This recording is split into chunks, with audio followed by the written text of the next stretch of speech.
pessoal, bom dia. Eu sou o Leonardo Lima e eu vou falar com vocês sobre projetos de IoT voltados para a indústria, então Industrial IoT.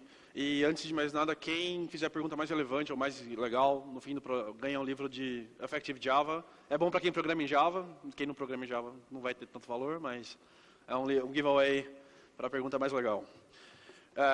Então, vou falar um pouquinho de mim e um pouquinho do que eu faço e por que eu estou aqui. Então, eu sou originalmente de Campinas, mas agora moro nos Estados Unidos.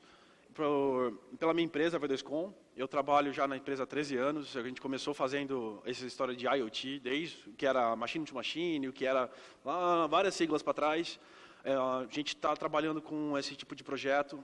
E hoje eu sou o cara da tecnologia, então eu sou o CTO da empresa. Eu ajudo a equipe de negócio a casar a necessidade de negócio com a oferta tecnológica. Além disso, eu sou representante da minha empresa no comitê executivo do Java Community Process e eu sou representante também do Eclipse IoT Working Group. A nossa empresa já faz o IoT acontecer há mais de 15 anos, a V2Com é uma empresa brasileira, fundada por brasileiros, a empresa 100% brasileira, capital fechado e tudo mais. Mas a gente já está aqui, daqui de São Paulo, a empresa tem a sede aqui e a gente está há mais de 15 anos conectando mais de 1 milhão de dispositivos. Então a gente tem diversos clientes no Brasil todo, na América Latina e nos Estados Unidos, começando a conectar equipamentos de campo. Então, nossos clientes são clientes grandes, complexos, que têm processos distribuídos. Então, por exemplo, energia elétrica, agricultura, indústria alimentícia, gás, óleo e tudo mais. Eu estou nisso há 13 anos, eu estava conversando encontrei um amigo de faculdade aqui. Eu saí da faculdade, estou lá desde então. E eu vi isso crescendo e acompanho cada vez mais crescendo essa evolução do IoT. E realmente não está nem começando. Esse é o meu ponto de vista. Apesar de nossos projetos serem grandes, a gente já fez bastante coisa. Por exemplo, na Enel, a gente tem 800 mil medidores de energia elétrica conectados usando a nossa tecnologia. Então, você pode, remotamente, o sistema comercial, alguém não paga, o sistema comercial manda uma ordem de corte falando, olha, esse cliente não pagou, depois de, sei lá, chega a ordem 10 horas da noite, ele fica na fila para executar de manhã, em, sei lá, 10 segundos, quando o processo chega no horário, já manda cortar. Quando o cara paga, em menos de 15 minutos, já passa pelo sistema todo e já conecta o cara de novo. Então, a eficiência, normalmente os projetos de IoT começam com eficiência, né? O driver de M2M, a IoT, no Brasil, principalmente, foi bastante a questão de eficiência operacional e combate a fraudes, né? Perdas. Então, na Eletropaulo, por exemplo, as luzes estão ligadas agora e se cai uma chuva, quando cai uma chuva, não sei se vocês já perceberam que quando cai a luz pisca, né? Às vezes só pisca, às vezes pisca 2 vezes, e às vezes pisca 2 vezes e fica fechado. Isso é um equipamento de proteção da rede elétrica e os 10 mil são todos os equipamentos, mas uns 8 mil religadores, que é o nome desse equipamento, estão conectados com a nossa plataforma. Então, o sistema da distribuidora percebe uma falta de energia na rede e manda religar, controla, parametriza, tudo usando a nossa tecnologia. A Sabesp, eu estava falando com o senhor ali da questão da água, a gente faz medição de água de grandes consumidores, por exemplo, escolas e prédios comerciais. É o mesmo esquema, a gente começa simples, né? Tem um medidor de água, um medidor de energia elétrica, o medidor já está lá. Você não vai trocar o medidor, você não vai comprar um medidor novo com a tecnologia mais nova. E justamente porque daqui a 5 anos mudou a tecnologia. Ninguém falava de Sigfox ou LoRa há 2, 3 anos atrás, pensando, vou comprar um medidor com isso. Não tem. Antes era wireless and bus, aí mudou o protocolo, não sei o que lá. Assim, vai mudando. Então, normalmente, o pessoal já tem um equipamento. Trocar o parque todo de água é ridiculamente caro. Tem a depreciação do medidor de, sei lá, 20 anos, então você também não pode fiscalmente fazer. Então, a gente trabalha com o que a V2Com faz? Trabalha com o cliente para entender o problema de negócio, qual a solução tecnológica que se aplica para isso, como é que essa solução vai parar em pé e que componentes a gente vai precisar entregar. E justamente eu estou aqui para falar dos componentes que a gente usa na parte de software servidor, praticamente, que é a parte dos projetos da Eclipse. Dando uma cara, a gente usa open source de Java, praticamente. Eu sou um Java guy há muito tempo. E esse aqui é um pouco da cara. Deixa eu ver se isso aqui. Dá para ver aí o laser? Então, isso aqui, por exemplo, não dá para ver direito, mas isso aqui tem em cima de um poste. Esse aqui é o céu, o branco aqui é o céu. É assim, tipo, imagina que você está olhando assim. Então, esse é o tipo de ambiente que a gente está. Então, a gente tem um ambiente que é em cima do poste. Imagina isso aqui no Ceará, onde está 38 graus fora, né? Uma caixa fechada dentro, recebendo sol todo dia. chega a 70 graus isso aqui. Então tem problemas que é o que o palestrante anterior estava falando. No laboratório você não pega problema de temperatura, no laboratório você não pega problema de conectividade, o caminhão que passa e desconecta o cabo, porque tem um monte de ônibus passando, muito caminhão passando. Então o ímã desse cabo óptico aqui, esse aqui é um cabo óptico que conecta no medidor igual esse aqui, tem que ser um ímã muito forte para segurar esse cara no lugar por anos, porque a ideia é, depois de instalado isso daqui, não mandar ninguém mais para campo. E o firmware que roda nisso daqui, a gente usa o Java. A gente tenta usar o Java no máximo de lugares possíveis. Então, por exemplo, esse aqui é um gateway celular, que a gente lê o medidor, ou lê o equipamento. Isso aqui é uma caixa de comunicação com rádio local. Esse cara também é um gateway de uma rede local, mesh, para mandar os dados para a nuvem. Para a nuvem, né? Normalmente é para a distribuidora, é uma nuvem privada da própria distribuidora. E a gente faz essa leitura. E aí tem protocolo que fala aqui dentro, firmware que roda aqui, software que roda no servidor, bastante complexidade. E a gente usa isso open source desde então, desde quando eu entrei na empresa. O nosso CEO falou, não, vamos usar Java. Java é uma plataforma ótima para a gente fazer isso, porque você consegue fazer um código rápido, você não precisa, que nem C, você precisa se preocupar com compilação, com vazamento de memória, não sei lá o quê. Com Java você consegue resolver isso. E os computadores... Lady Moore vai cada vez ficar menor. Então, mesmo se hoje a tecnologia não permite que você rodar o cara mais top possível num preço acessível, vai chegar lá. E a gente já está acompanhando isso. Antes, ter um cara barato, pequeno, que pudesse ficar aqui rodando Linux era ridiculamente impensável. Há 10 anos atrás, hoje, por $30 você compra um Raspberry Pi. Com poder de processamento bem maior do que você precisa aqui. Menos falar de mim, mais falar um pouco de história, o que é Industrial IoT, certo? Então a ideia, eu copiei essas definições, vai estar nos slides se alguém quiser depois a referência, mas a definição de IoT acho que da GE. GE, exatamente. Que a ideia é pegar máquinas, analytics e pessoas trabalhando junto. Então normalmente os dados, é isso, não é só trazer o dado para o data center que está resolvido o problema, não adianta nada. A ideia é combinar comunicação máquina a máquina, então é um sensor ou um dispositivo comunicando com o data center. Você, depois desses dados, você faz a análise, você resolve um problema de negócio primeiro, depois você faz o próximo, e o próximo, e o próximo, e o próximo. Porém, quando você possibilita todo esse monte de negócio, um monte de comunicação, você começa a ter problemas de segurança, você começa a ter problema de performance, de expectativa. Então, eu vou tratar de alguns casos aqui, como você pode montar uma solução que para em pé. A diferença, o que a gente fala, eu pus indústria, até alguém estava revisando e falou assim, não tem um I a mais. Eu falei, não, é porque Industrial IoT é diferente de Consumer IoT. So, Consumer IoT vai ser a geladeira que fala, a torradeira que fala, a máquina de café que faz café sozinha e avisa quando está acabando o pó e essas coisas. Isso é produtos para consumidores pequenos. O que a gente faz em Industrial IoT, fala de Industrial IoT, realmente é processos de negócio que são, às vezes, missão crítica e são problemas bem específicos que você está querendo resolver para empresas grandes, então distribuidoras de água, distribuição de energia elétrica, fábrica de cerveja, de tudo, mas é industrial, então são empresa para empresa. Então, a tecnologia que a gente usa é bem parecida. Os sensores são parecidos, ou o que a gente precisa para processar é parecido, mas o driver que vai fazer a pessoa comprar não é o mesmo. Então, às vezes, a equação, essa equação aqui da qualidade, preço e tempo, é muito diferente para os dois mercados.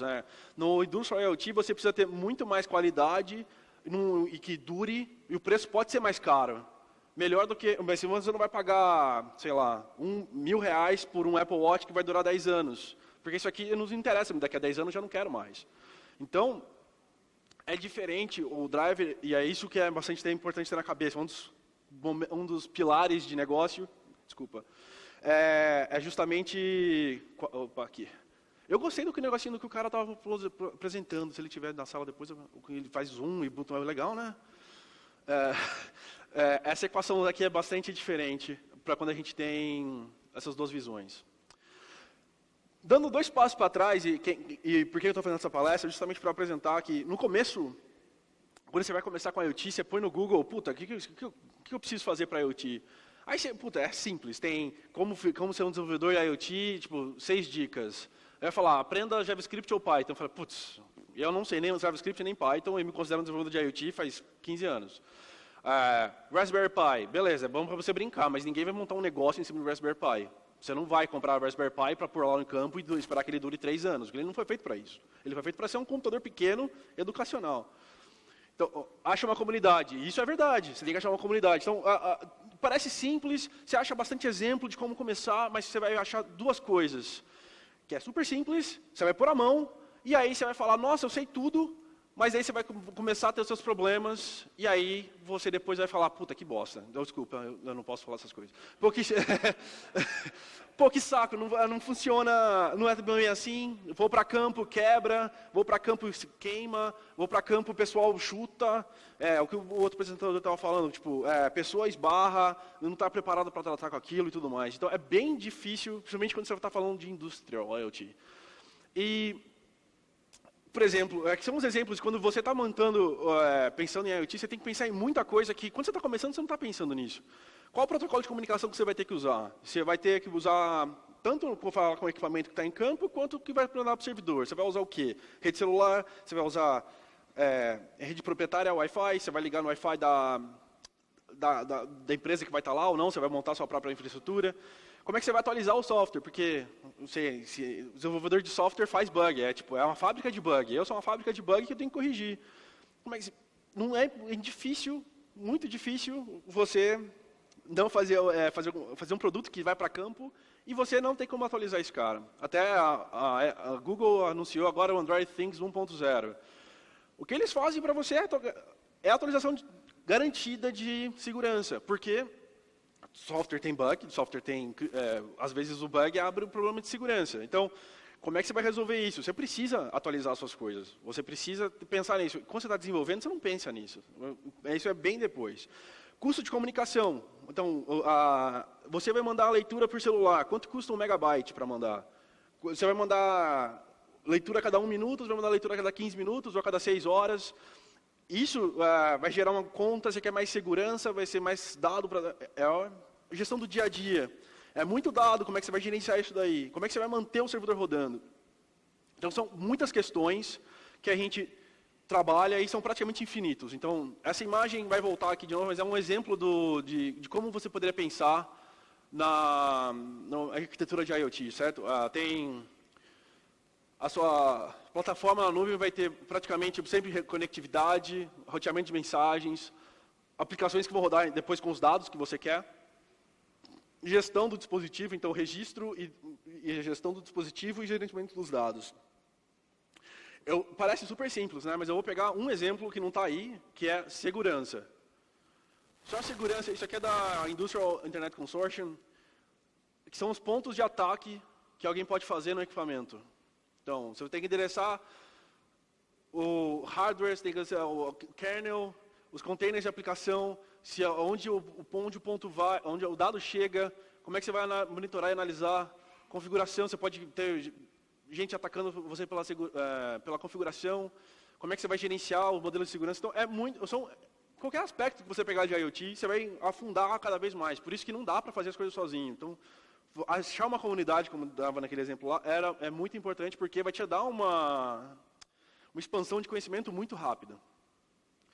E por que está começando e por que a gente ainda está imaturo nesse mercado? A gente, assim, como indústria, tá? Não é só a gente, Vedescom. A Cisco fez uma pesquisa com 1.800 empresas e chegou à conclusão que 3/4 de projetos IoT dessas empresas falham. Aí falham por quê? Porque demora para ser terminado, porque toda vez que a gente começa, o pessoal está reinventando a roda, então sempre o pessoal começa de novo fazendo mesmo software, ou resolvendo os problemas que alguém já resolveu lá fora, mas não, eu tenho que fazer do meu jeito, tenho que usar o meu hardware, tenho que usar... Aí, o dado que pega não foi analisado corretamente, não tem gente interna para resolver isso daí, a integração, como ele estava falando, a integração entre os sistemas é uma coisa sempre cabeluda, e começa a custar, e aí você vai testando, é protótipo, aí lá, e no final acaba o dinheiro. Então, ainda tem muito espaço para crescer, a IoT ainda vai ser grande, ainda não é grande, está muito no começo mesmo. Então, é complicado, e a ideia é... Use a experiência da comunidade, dos projetos de open source para ajudar a montar a sua solução. Então, E uma das coisas que eu aprendi é que a tecnologia não é necessariamente o que vai ganhar. O projeto de IoT vai parar em pé se ele atender a necessidade de negócio. Ou seja, que problema que você está resolvendo? Ninguém tem necessidade de dados de medição de água a cada 15 minutos. Você quer ver se você acha vazamento. Então, como é que você vai achar vazamento? Você vai monitorar o cara. Então, o projeto que a gente fez com a Sabesp, a gente detectava vazamento se tinha consumo em escolas públicas, se a leitura de água da meia-noite e das 6 horas da manhã eram diferentes. Por quê? Nem tem ninguém em nenhuma escola e nenhuma caixa d'água que fica enchendo da meia-noite às 6. Porque já encheu antes. Então, você consegue achar vazamento tanto dentro da rede, dentro do cliente, quanto entre a rede. Se você colocar um medidor de controle e depois você mede todos os outros medidores no mesmo momento, aí você tem a soma entre essa válvula, entre esse controle. E esses medidores têm vazamento. Onde é que você foca o esforço de achar vazamento ali. Então, o dado serve para atender uma necessidade de negócio. Isso é a primeira coisa que você tem que pensar quando você pensa em IoT. Que problema de negócio eu vou resolver? Aí, depois disso, tem a questão de como a gente faz para manter funcionando. Então, manter funcionando é a segunda coisa mais importante, porque a gente está botando essas coisas para tirar gente do campo. Se você tem um negócio que você precisa ficar indo lá, ou precisa de gente para operar o sistema toda hora, não vai parar em pé. Porque gente custa. O principal fator de custo é o tempo de gente. Então, se o cara está ligado em campo, se eu consigo trocar o firmware, como é que eu vou gerenciar mais de 1 ou mais de 10 equipamentos? Você não vai fazer uma empresa para gerenciar só 10 equipamentos, você vai 1.000, 10.000, 100.000. E a questão da segurança é muito relevante, principalmente para a indústria, porque a gente tem que se preparar para duas coisas. Quando a gente fala de segurança, tem umas imagens enormes de segurança. Você pode pensar, o que é segurança? Segurança, para mim, são a integridade do dado e a integridade do seu dispositivo. Então, ninguém pode usar seu dispositivo para fazer o que você não quer, ou seja, usar então, a câmera de web para atacar servidor de banco, por exemplo. Isso não. E o dado, né? O dado está íntegro e ninguém vai acessar seu dado. Esses são os dois principais pilares da segurança que você precisa se preocupar. E aí você não está sozinho nessa, porque esses problemas já foram resolvidos por outras pessoas, diversas vezes. Até a minha empresa já fez de novo. Há 10 anos atrás não tinha metade do que tem hoje, muito menos até. De N maneiras diferentes, são ideias, porque as pessoas têm as mesmas ideias, certo? A gente fala diversas línguas porque as pessoas têm as mesmas ideias falando em línguas diferentes. E então, a ideia, por exemplo, se você falar comunicações de protocolos de IoT, que foi um dos pontos que eu falei para você, tem, não sei se eu devia fazer um círculo ali, mas tem 1.970.000 resultados de protocolos de IoT, e aí você fala, não, tem 11 protocolos que você precisa saber. Não, tem o review de protocolos da I3E. Cara, dependendo do que você vai fazer, isso não tem nada a ver com o que você... Então, se você está sozinho, procurando sozinho, você não vai ficar... vai gastar muito tempo e não vai resolver seu problema. Por isso que eu vim falar sobre o que a gente faz na IoT da Eclipse. Então, o endereço do site é iot.eclipse.org, e a gente tem mais de 30 projetos. Eu não estou sendo pago pela Eclipse nem nada, tá? É porque eu realmente acredito no valor do open source. Então, a gente tem, a Eclipse, o open source IoT na Eclipse tem mais de 30 projetos, diversas línguas, não é só Java. Eu sou cara de Java, mas tem de tudo para dispositivos, gateways, plataformas. Então, se você não quiser usar da Amazon ou do Google, você tem como subir a sua própria instância, é o que eu vou mostrar daqui a pouquinho. Padrões de comunicação, então, por exemplo, implementação dos protocolos, MQTT, CoAP, tananá. E tem o que a gente está começando agora, que é o Open Test Bed, que a ideia é você pegar um caso de uso de verdade e habilitar ele para a indústria toda. Ou seja, por exemplo, track and trace, que é você saber a localização de alguma coisa. O que você precisa de ponta a ponta para ter uma solução para esse tipo de problema? Porque muitas indústrias têm esse problema de você saber onde está o seu dispositivo. Ou o seu asset, né? O seu bem.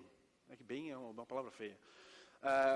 Então, o que você precisa ter? Quais são os sensores? Quais são os protocolos? Quais são as comunicações? Quais são tudo que você precisa ter de ponta a ponta? Isso é uma coisa bastante importante para validar que você está fazendo um projeto que é relevante. Porque senão, se você cria um martelo que não tem prego para bater, por que você quer do martelo, certo? Então, de novo, a imagenzinha que eu tinha falado um pouco mais anteriormente, O que eu vou falar aqui é praticamente da parte de conectividade, roteamento de mensagens e dispositivos. Por quê? Porque isso aqui já pode começar a ter especificidade de aplicação. Eu quero fazer uma introdução mais genérica do que a gente tem. Então, para conectividade, existe o projeto Eclipse Honu, onde tem um desenho bem bonitinho, né? Essa aqui é a documentação do open source. Infelizmente, a documentação não tem gente criando slides bonitinhos, mas isso aqui está no site deles. Mas a ideia é você conectar, comandar e controlar os seus dispositivos. Então, por exemplo, você tem dispositivos, que é ali no canto esquerdo, que comunica por protocolos, e aí você pode desenvolver o seu adaptador de protocolo. Ele lida com os problemas de registro de dispositivo, autenticação, então a parte de segurança, e mensageria, para depois a sua aplicação se conectar e usar tanto os eventos, então, por exemplo, dispositivo conectado, dispositivo desconectado, acabou a energia e tudo mais, que são eventos que não têm a ver com um negócio, vamos chamar assim, e os dados de telemetria, que são os dados do negócio. Então, no caso de leitura de água, seria o consumo por medidor. No caso de energia elétrica, é também o consumo de energia ativa, reativa e assim por diante. Então, acho que além do Honu, que é o principal, né, ele é o cara que que roda no servidor. Tem as implementações do protocolo MQTT, que é um dos principais protocolos de IoT, porque ele é bom, bonito e barato. Ele tem, como é que chama? Um tamanho pequeno, ele faz o que ele quer fazer bem, e ele não é uma especificação aberta, então você pode trabalhar com ele sem ter que pagar licença e afins. E aí você tem a implementação tanto da parte cliente quanto da parte servidora. Você pode rodar um servidor MQTT, você pode conectar nele com o cliente sem ter que pagar nada para ninguém, literalmente, no sentido de licença. E também de expertise. Você falando com o pessoal do open source, você consegue trazer essa expertise para dentro da sua empresa. Eu vou falar mais sobre isso no final. A gestão de dispositivo. O que é gestão de dispositivo? Cadastrar, saber quem está em campo, ver quem está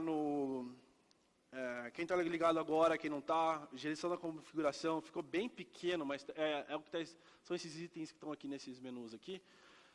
Ele é feito, principalmente a parte visual, é feita por um projeto chamado Capuá. Ele é um projeto baseado em microserviço, até deixei aqui os serviços principais quando você sobe a primeira vez a instância, baseado bastante em microserviços e em partes modulares. A ideia é você poder trocar as implementações, e até a gente vai fazer a base de dados desse cara, por exemplo, pode ser NoSQL ou não, e a gente está trabalhando para uma implementação para isso. E o legal é que você pode falar, esse cara aqui parece esse cara aqui, não é? Ele também faz controle, porque ele tem a parte de dispositivo de registro. É verdade. Esse cara tem a mesma coisa. Por que esses dois não estavam juntos desde o começo?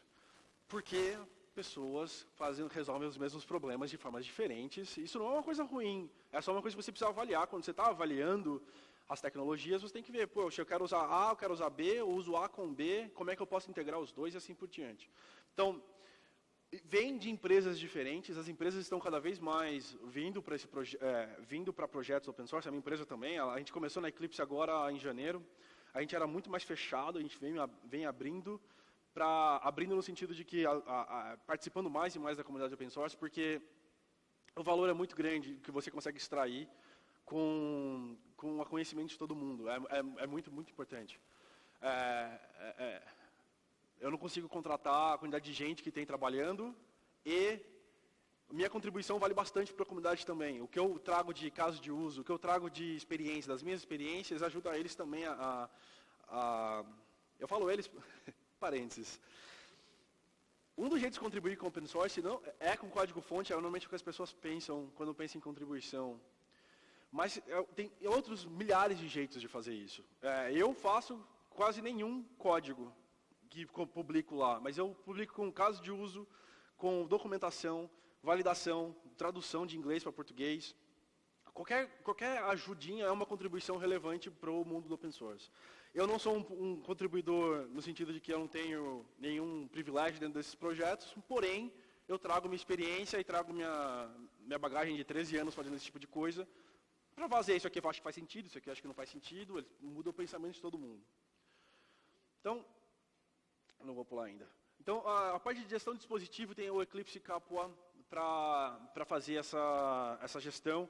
Até como é que você faz isso usando uma base de dados no SQL. Tem um projeto da Eclipse chamado JNoSQL, que é capitaneado por um brasileiro que está sentado ali. Você, que está tirando foto agora.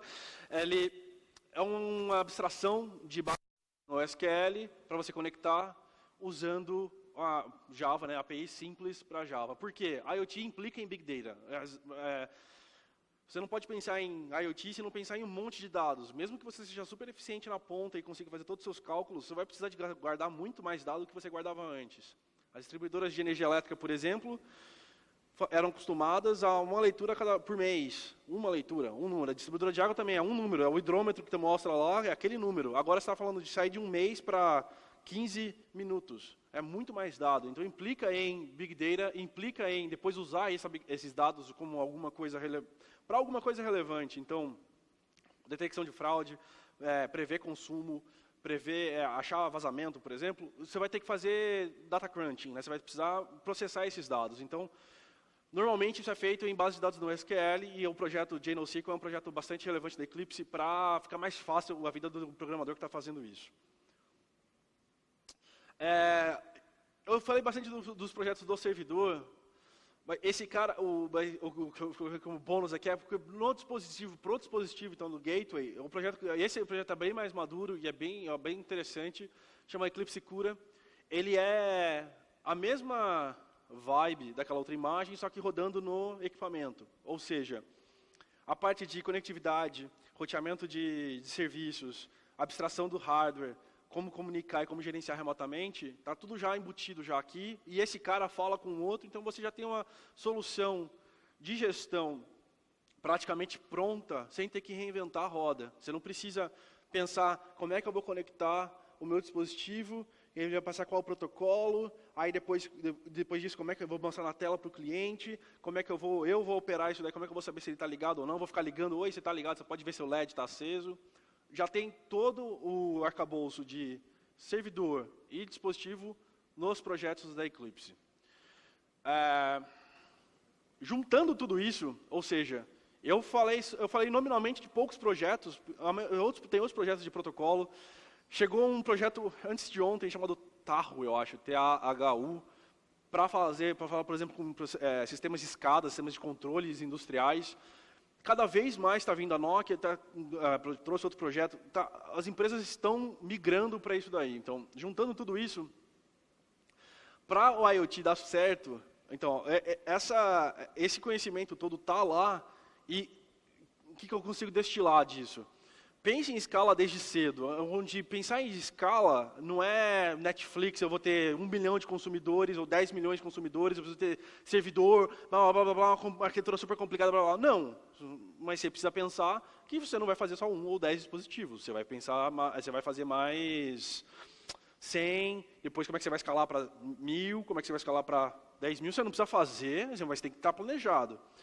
Como é que você vai sobreviver se você perder algum serviço, principalmente base de dados? Porque, normalmente, esses projetos de IoT industriais são mission critical. O cliente quer o equipamento ligado e quer comunicando 100% do tempo. Ele não quer saber se a sua base de dados cai. Mesmo quando a base de dados é dele, aí afeta a aplicação, como é que você vai sobreviver a aconteceu antes de ontem, num dos nossos clientes, o backup da base de dados, para a base de dados, perde o controle dos equipamentos de campo. Eles falam, não pode, você tem que prever sua arquitetura para perder serviços e preparar para isso. Então, por exemplo, voltando alguns slides, esse desenho aqui mostra os serviços diferentes, esse também tem os serviços diferentes. A ideia é que se você perder algum serviço, aquela funcionalidade específica pode ficar parada. Então, um serviço de autenticação, se você perder ele, durante aquele tempo que você perdeu, não vai ter nenhuma nova conexão. Porém, quem já estava conectado, continua conectado, não tem por que não. Base de dados é a mesma coisa. A comunicação entre os equipamentos pode continuar, você só não vai estar salvando na base de dados. Isso pode ser ou não relevante, depende da aplicação. Você tem que pensar no crescimento dos dados. Então, se você vai pensar em IoT com dados que vão ser grandes, o aprovisionamento de dados e como esse crescimento vai impactar na sua base de dados é muito relevante e é uma coisa que a gente não pensa e deixa para o DBA fazer. Não faça isso. Seja como é que chama? Responsável pela sua geração de dados e já preveja como é que você vai utilizar isso daí. As tecnologias novas de NoSQL, por exemplo, estão vindo com bastante força para ajudar na gestão disso daí, para você crescer conforme você precisa, sem ter que comprar servidores enormes ou pagar milhões de dólares para a Oracle. Nada contra a Oracle, tá? É só, é só um exemplo. E vão ter sempre muitos protocolos para você integrar. Então, se prepare, ou seja, não pense que você vai fazer uma coisa só uma vez. Você vai fazer essa integração, por exemplo, de medidor, você vai fazer com o protocolo A, depois o protocolo B, depois o protocolo C, aí o cliente vai comprar outro tipo de medidor, ele vai te pedir para fazer também, onde alterar o tipo de medidor, normalmente não altera a visão do cliente. É o mesmo dado que você está medindo, só vem de um lugar diferente, mas a sua arquitetura tem que estar pensada para suportar diversos pontos de entrada de dados, diversos protocolos dessa entrada e dessa saída. Se o sistema, você vai mandar o dado para o sistema comercial via web service, via base de dados, via FTP, vai ter muitos protocolos e tipos de dados, então você tem que ter uma arquitetura flexível para poder suportar isso rápido, porque o cliente não vai esperar 6 meses para você entregar alguma coisa, ele quer para amanhã, porque o negócio dele está sendo impactado por isso. E o que eu aprendi desse bastante tempo que eu tenho já de experiência com IoT? Sim, como eu disse, o IoT está no começo. Os projetos open source também estão no começo. Mesmo quando o projeto vem de alguma empresa que ele está doando o código, por exemplo, o projeto e a comunidade estão incipientes ainda. Então, não é alguma coisa que você vai pegar e rodar. Não é esse o intuito. O intuito é você pegar e montar a sua solução usando aquilo lá como base de conhecimento e como base inicial para você fazer a sua coisa mais rápida.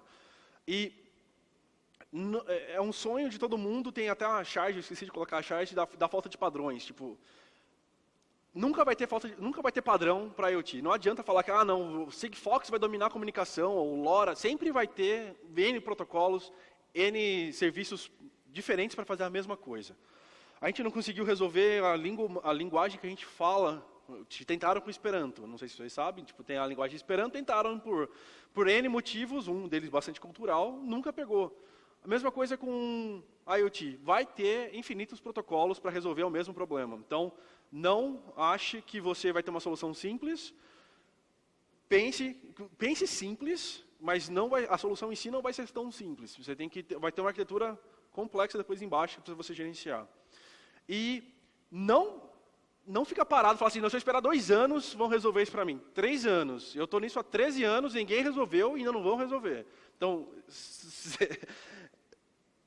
pegue o bastão e ajude a bater no monstro da complexidade para a gente poder ganhar essa guerra, porque a ideia é, quanto mais gente estiver fazendo os mesmos problemas juntos, mais comum vai ficando. Então, por isso que eu acho que o open source é o caminho de sucesso do IoT.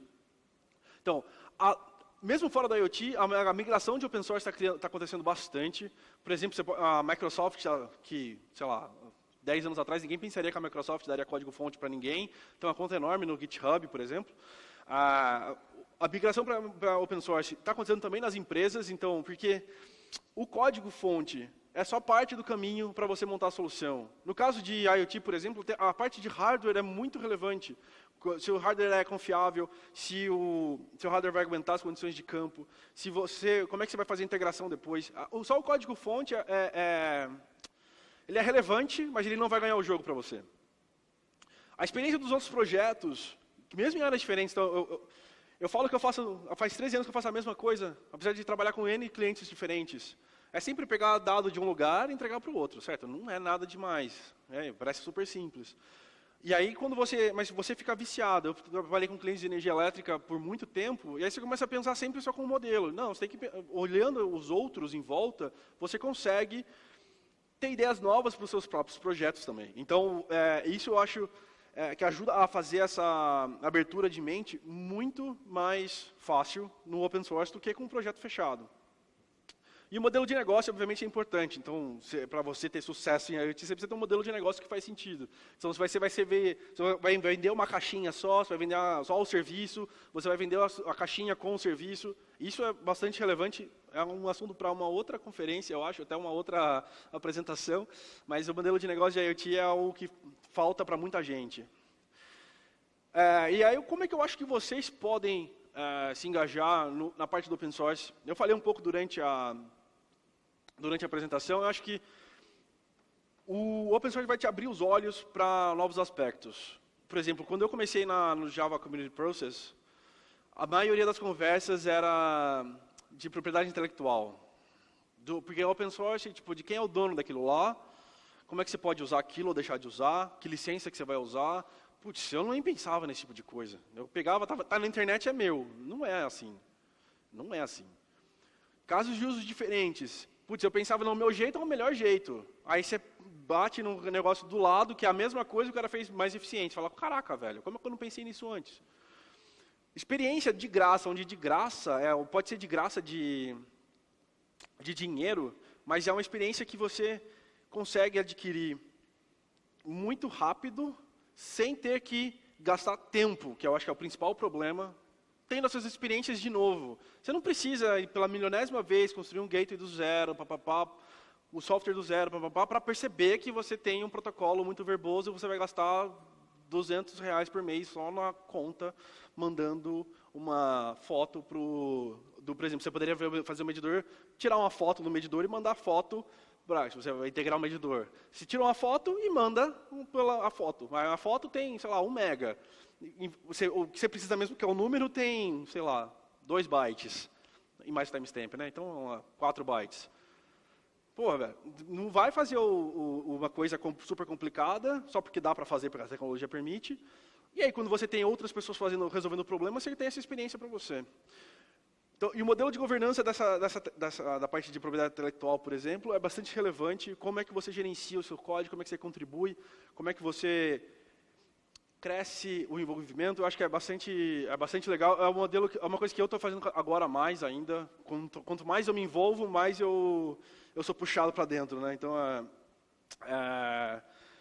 que é o que eu falei, de não só consumir que era o que a gente fazia no começo. Era tipo, tá na internet, vou pegar, vou usar e dane-se. Não.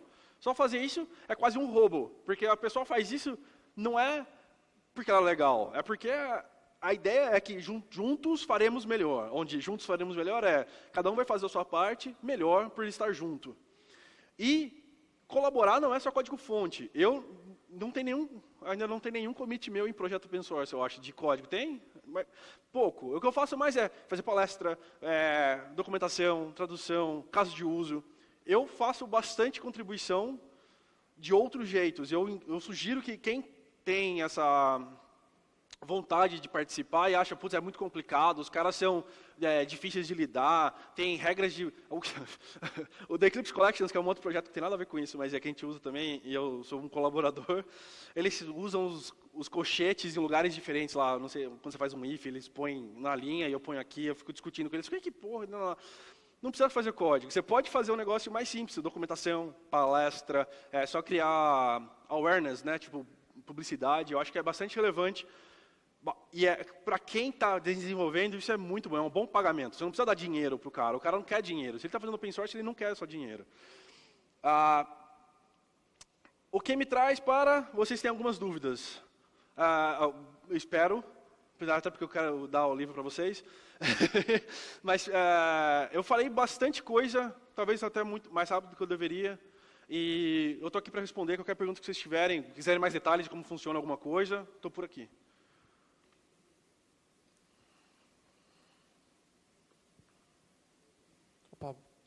Opa, bom dia. Bom dia.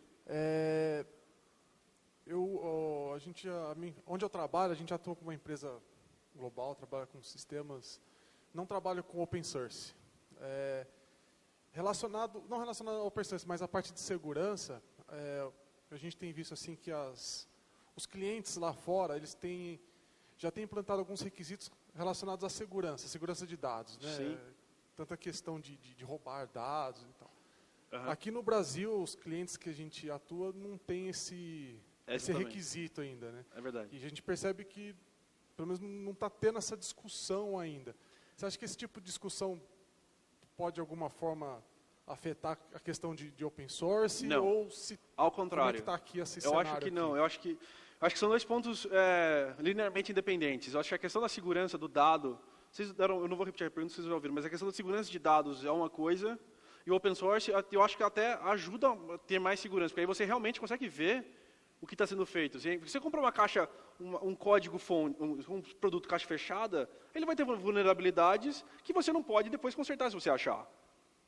Se você tem no open source, você vai lá, você poderia falar, o pessoal, os bad actors, né, os hackers podem olhar o seu código fonte e atacar. Você não necessariamente vai estar usando exatamente aquele código, você vai estar usando alguma coisa baseada naquele código, ou vai ter outras infraestruturas por cima disso. Não dentro dessa discussão aqui, por uma questão cultural. Então, por exemplo, na Europa, a discussão da privacidade do dado, até aquele GDPR, que está gerando um monte de discussão, a privacidade do dado é muito relevante. Aqui no Brasil não é. Então, acho que são discussões que acontecem e acontecerão aqui. Infelizmente, culturalmente, a gente vai deixar para quando dá problema. Quando começar a aparecer os problemas, a gente vai começar a discutir isso daí. Mas eu acho que não tem nada a ver com o open source. Eu acho que o open source ajuda nesse aspecto. Eu gosto de poder ter um problema, seja de segurança ou qualquer outro, e poder eu consertar. Isso eu deveria depois submeter até para o pessoal do upstream, que ele chama, né, o pessoal da onde veio o código, falar assim, tem um problema de segurança, está aqui o código, consertado.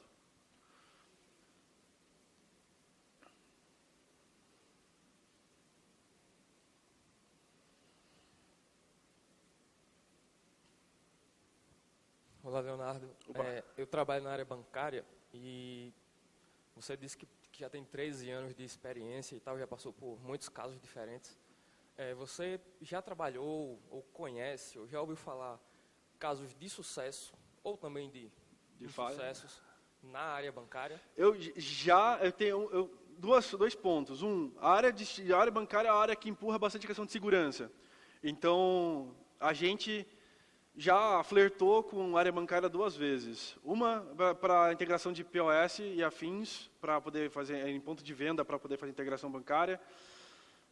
O nível de segurança disso era bastante alto e a gente também não faz indo nessa linha, porque a nossa linha é mais equipamentos de campo, não necessariamente internamente. E um caso que teve de falha é o pessoal achar que é simples.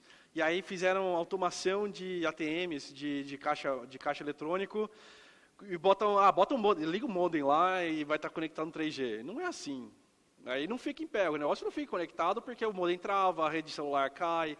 Então, acho que, como eu disse, é mais do mesmo, mas a rede bancária tem uma camada de segurança muito grande, mas tudo que eu falei aqui pode ser aplicado para a área bancária. Eu só não tenho, a minha empresa não trabalha com um dos clientes, a gente não tem. A gente já trabalhou bancário também com casa de câmbio, com uma empresa de câmbio, né, de controle de câmbio. Eles falaram para a gente, eu queria um dispositivo para gravar as conversas dos clientes, também filmar e a gente poder ter um monitoramento mais em tempo real do que acontece nas nossas casas, porque tem medo de assalto e assim por diante. Esse projeto também não deu super certo porque não deu super certo pela questão de timing e para passar imagem de vídeo você precisa de uma banda muito grande. Há anos atrás a gente não tinha uma banda muito grande disponível para, imagina, você passar imagem de 10 câmeras em tempo real para uma central que vai estar recebendo milhares vai ser caro pra caraca. Não para em pé. Então, por isso, qual é o problema de negócio que você quer resolver?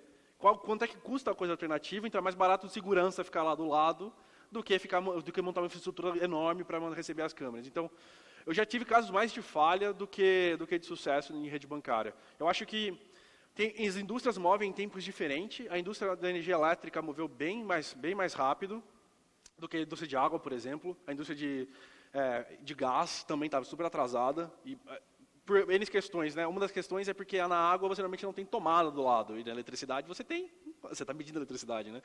Então, os dispositivos ficam... É bem mais difícil fazer alguma coisa que dure nesses outros lugares. No gás, dependendo do seu negócio, ele pode explodir. Então, o hardware é muito mais relevante nesse caso. No caso da água, só o seu dispositivo, se a água entrar. Então, acho que as indústrias movem em tempos diferentes. Da rede bancária, eu não tenho tanta experiência, mas é isso. Eu acho que o que eu falei aqui se aplica bastante. Beleza? Bom dia. Bom dia. Eu trabalho na metalurgia e metalúrgica, né? E eu já trabalho com alguma coisa assim, de coleta de tempo real, de injetora, estamparias. Não sei se você trabalhou nessa área. Já de rolos de compressão, de chapas de metal para virar, esse tipo de coisa. Esse tipo de coisa.